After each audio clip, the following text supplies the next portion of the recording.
Vous êtes eu en grand sur Mosaïque. En page sport, vous le savez, l'équipe de France a remporté le premier grand titre de son histoire en battant la Lituanie 80-66, c'était dimanche dernier, en finale de l'Euro 2013. Alors après ce sacre de l'équipe de France en championnat d'Europe, aujourd'hui, eh bien, ce sont les jeunes qui nous parlent du basket. Qui est devenu champion d'Europe de basket? La France. Tu as suivi un peu les matchs? J'ai regardé un peu. 80-66, non? C'est ça les scores finaux, il me semble. Et est-ce que tu peux un peu me raconter comment ça s'est passé le match? Est-ce que c'était un beau match? Comment toi tu l'as vécu? Moi j'ai bien aimé le match, je trouvais que c'était du beau travail. Moi je regarde le match, je regarde qui gagne, je vois comment ils jouent, les effets qu'ils font dans les balles, la façon dont ils dribblent et qu'ils doublent les gens. Il était bien, ils ont gagné largement, plus de 14 points je crois. Ils ont bien joué, ils ont marqué beaucoup de points. C'était un beau match.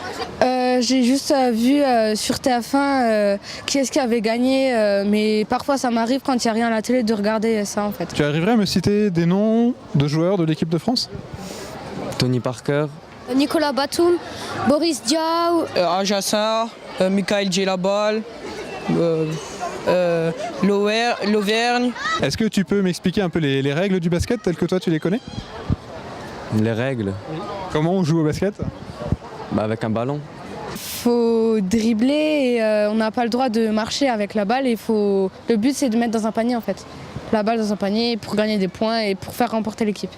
On a 24 secondes pour marquer au panier. Si on est en dehors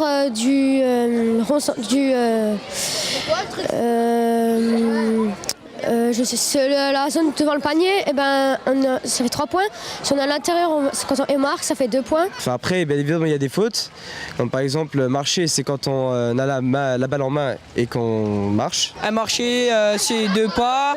Une reprise de dribble, il ne faut pas arrêter le ballon et recommencer. Il ne faut pas faire de fautes non plus trop brusques. Et puis voilà. C'est quoi une faute brusque? Genre anti-sportif. Après, il y a des fautes, on n'a pas le droit vraiment de pousser ou de taper les gens pour prendre la balle, quoi. D'avoir vu l'équipe de France gagner comme ça t'a donné envie de faire du basket? Oui, j'en fais en club, à Sarreguemines, en minime. J'en fais déjà à l'école, mais j'avais déjà fait 2 ans de basket dans un club et je trouve ça bien, mais j'ai dû arrêter à cause que j'avais trop de devoirs et à cause de l'emploi du temps en fait. Ouais, franchement, ouais. Là ça me donne vraiment envie de m'inscrire et de payer même la licence pour 3 ans direct. Ouais. Et oui, déjà avec les performances de l'équipe de France de handball, championne olympique, championne du monde et championne d'Europe, le nombre de licenciés en hand avait nettement augmenté, alors reste aujourd'hui à voir l'effet Tony Parker et les retombées dans les clubs de basket.